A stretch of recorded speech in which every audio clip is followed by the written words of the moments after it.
Hello दोस्तों, तो आप सभी का स्वागत है मेरे यूट्यूब चैनल पे। आज हम लोग बात करेंगे डिविजिबिलिटी रूल पे। क्या है विभाज्यता का नियम। देखिए, मैथ के जो पोर्शन होता है ये सभी एग्ज़ाम में आता है और मैथ में लगभग सबको प्रॉब्लम हो जाती है। रीजनिंग में तो नहीं होती लेकिन मैथ में हो जाती है। और कोई भी सवाल लगाने में लास्ट में हमको काटना पीटना जरूर पड़ता है। तो उसके लिए हमको सवाल को कम समय में लगाने के लिए अगर कुछ रूल्स पता होंगे तो उन सवालों को हमें कम सॉल्व करना पड़ेगा और सवाल जल्दी लग जाएंगे। तो उसी के लिए आज मैंने एक क्लास ली है, देखते हैं इससे आपका जो सॉल्यूशन टाइमिंग होगा वो कम होगा। ठीक है, तो पहले बात करते हैं कि एक से कटने वाली संख्या। तो भाई एक से तो सभी संख्याएं कट जाएंगी। ठीक, एक से सभी संख्याएं विभाजित होती हैं। उसके बाद बात करें दो से कौन सी संख्या कटेगी। तो जिसमें जो भी हमको अंक दिया होगा, संख्या दी होगी, उस संख्या का अंतिम अंक जो सबसे लास्ट में लिखा होगा वो अंतिम अंक अगर 2 से कटेगा, विभाजित होगा, तो पूरी संख्या 2 से विभाजित होगी। ठीक, मान लीजिए लिखा है, मान लीजिए नीचे लिखा है 6 8 6 2, ये संख्या लिखी हुई है। अब देखिए लास्ट में क्या लिखा, 2 लिखा ना, तो ये 2 से पूरा कटेगी ना, 2 से 2 कट जा रहा है, यानी कि ये पूरी संख्या भी 2 से कट जाएगी। फिर बात करते हैं 3 से। अब 3 से कौन सी संख्या कटेगी, उसके लिए क्या रूल है। तो अंकों का योग विभाजित हो तो पूरी संख्या विभाजित होगी। इसका मतलब क्या हुआ, मान लीजिए यही संख्या ले रहे हैं फिर से दोबारा से। संख्या क्या लिखी हुई है 6 8 6 2। क्या कहा गया है कि अंकों का योग, ये सभी संख्याएं लिखी हुई हैं, इन सब का योग करें। अगर वो जो योग आएगा वो 3 से कटेगा तो पूरी संख्या भी 3 से कट जाएगी। जैसे चेक करते हैं 6 8 14, 14 6 20, 20 2 22। क्या 22 3 से कटेगा? नहीं कटेगा। तो मतलब ये संख्या भी 3 से नहीं कटेगी। ठीक, अगर अभी इनका योग 21 आ गया होता तो 3 से 21 कट जाएगा ना, तो ये संख्या भी 3 से कट जाती। समझ में है? आइए आगे बात करते हैं 4 से। 4 के लिए क्या है कि अंतिम 2 अंक, इसलिए अभी हमने 2 के लिए सिर्फ 1 अंक लिया था, अभी यहाँ पे 2 अंक लेंगे, 1 और 2। ठीक, तो ये अंतिम 2 अंक विभाजित होंगे किससे? 4 से, तो पूरी संख्या भी विभाजित होगी किससे? 4 से। देखिए क्या ये 62 लिखा हुआ है ना, 62 62 है ना। क्या 62 4 से कटता है? नहीं कटेगा ना, क्योंकि 4 एकम 4 2 बचेगा, 22 हो जाएगा, तो 22 से 4 से कटेगा नहीं। इसका मतलब ये 62 4 से नहीं कटेगा, तो ये पूरी संख्या भी 4 से नहीं कटेगी। ठीक है, उम्मीद करता हूँ इतना समझ में आएगा। आगे बात करते हैं 5 के लिए। 5 के लिए क्या होता है, अंतिम अंक विभाजित हो तो पूरी संख्या विभाजित होगी किससे? 5 से। 2 के लिए जो नियम है वही 5 के लिए भी है, अंतिम अंक इसमें भी, अंतिम अंक इसमें भी। तो देखिए क्या इसमें ये 5 लास्ट में 2 लिखा हुआ, तो ये तो 5 से कटेंगे नहीं, ये पूरी संख्या भी 5 से नहीं कटेगी।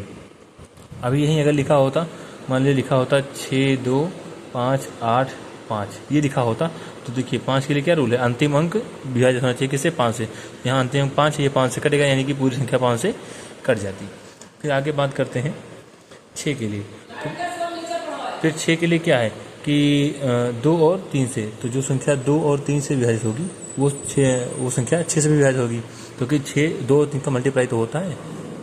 6 क्या है, 2 × 3, ये तो होता है ना 6, 2 3 6। तो 2 से जो कटेगा और 3 से, दोनों का रूल फॉलो होना चाहिए। तो 2 के लिए क्या है कि अंतिम 1 अंक, और 3 के लिए क्या है, अंकों का योग।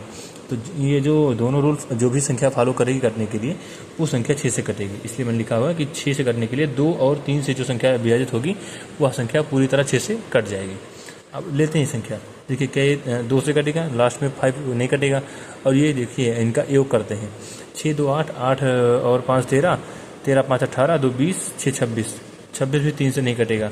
अब देखिए दोनों रूल फॉलो होना चाहिए। किसी एक, अगर मान लिया अभी 3 से कट भी जाता लेकिन 2 से नहीं कटा, तो ये संख्या 6 से नहीं कटती। जब 3 का भी रूल फॉलो होगा और 2 का भी रूल फॉलो होगा, तब जाके वो संख्या 6 से कटेगी।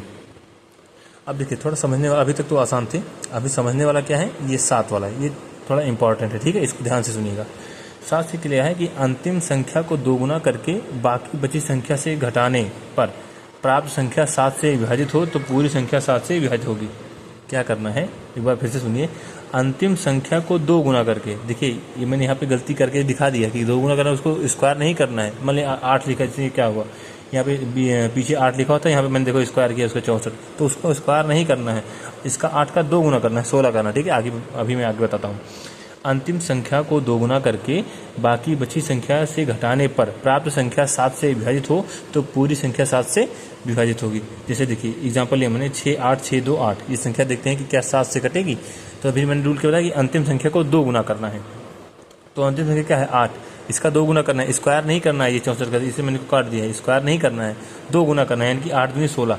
तो ये 6862 अभी जो, लेकिन जिसका स्क्वायर मतलब 2 गुना करेंगे जिसको, वो संख्या हटा देंगे। यहाँ से मैंने 8 गायब किया ना, तो 6 2 बचा, उसमें से 8 दूनी 16 मैंने घटाया, फिर क्या बचा 6 8 4 6। अभी इसमें से फिर से लास्ट देखो, ये जो प्रक्रिया है इसको हम जब तक करेंगे जब तक वो संख्या 2 अंक की ना हो जाए, 2 डिजिट में ना हो जाए, तब तक हम वो चीज़ करते रहेंगे। तो 6 8 4 6 बचा था, फिर मैंने यहाँ से 6 का 2 गुना करा, तो 6 8 4 बचा, 6 दूनी 12 घटाया, फिर 672 हो गया। अब ये 67 लिखा मैंने, 2 का स्क्वायर किया 4, मतलब 2 को 2 से गुणा किया। देखो स्क्वायर नहीं करना है, मेरे मुँह से गलती से निकला भी, स्क्वायर नहीं करना है, 2 से उसका 2 गुना करना है। तो 67 में 4 का 63 बचा। अब देखो 63 7 से कट जाता है ना, तो यानी कि ये जो पूरी संख्या है 6 8 6 2 8, ये संख्या किससे कटेगी, 7 से कट जाएगी। ठीक है, एक बार इसको देख लीजिए फिर से। 7 अभी 1 2 3 4 5 6 तक तो आसान था, लेकिन 7 का थोड़ा ज़्यादा इंपॉर्टेंट है, और ये तो अभी जो एग्जाम में ट्रेंडिंग है वो 7 वाला ही पूछा जा रहा है, 1 2 3 4 5 के नहीं पूछे जाते। ठीक है, आते हैं बात करते हैं 8 के लिए कि 8 का क्या है। तो 8 में क्या है, अंतिम 3 अंक 8 से विभाजित होंगे तो पूरी संख्या 8 से विभाजित होगी। अब अंतिम 3 अंक का क्या मतलब हुआ, जैसे मंडी संख्या लिखी हुई है 6, ये वाली लेते हैं 6 2 5 8 5, अंतिम कितने बोला है, अंतिम 3 अंक, तो 1 2 3, ये तीनों अंक अगर 8 से कटेंगे, ये तीनों अंक अगर 8 से कटेंगे तो पूरी संख्या चाहे जितनी बड़ी संख्या होगी वो 8 से कट जाएगी। तो देखिए क्या ये 8 से कटेगी, नहीं कटेगी, क्योंकि लास्ट में 5 है, 5 किससे, 5 तो सिर्फ 5 से ही करता है ना। ठीक, यानी कि ये संख्या 8 से नहीं कटेगी।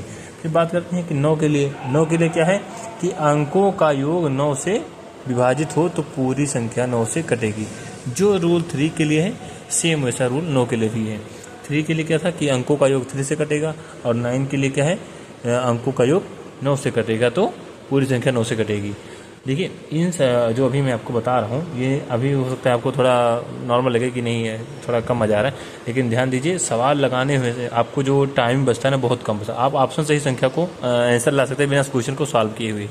ठीक है, ऐसे क्वेश्चन मैं आपको आगे कराऊंगा कि जिनसे सिर्फ आप, अगर आपको ये रूल पता है तो आप सिर्फ इन रूल के माध्यम से बिना सवाल को सॉल्व किए ही सिर्फ ऑप्शन से ही आप अपना आंसर टिक कर सकते हैं। उससे आपकी क्या होगी, आप बाकी टाइमिंग जो अदर क्वेश्चंस हैं, अदर ऑप्शंस हैं, मान लीजिए रीजनिंग है, उस पर अपना टाइम बढ़ा सकते हैं, उसमें ज़्यादा टाइम ले सकते हैं। अभी जो क्वेश्चन मान लो नहीं लग सकता ये रूल, उसमें आप टाइम ले सकते हैं, क्योंकि अक्सर टाइमिंग अभी जो आज के एग्ज़ाम हो रहे हैं उसमें टाइमिंग कम मिलता है, तो आप अलग टाइम वहाँ पर बचा के पूरा सवाल भी लगा सकते हैं। कैसे, इन सब चीज़ों को फॉलो करके। तो 1 2 3 4 5 6 सबसे ज़्यादा इंपॉर्टेंट 7 वाला है।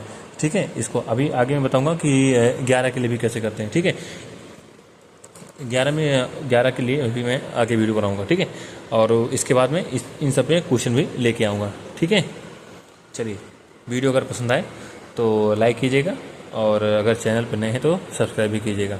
ठीक है, धन्यवाद।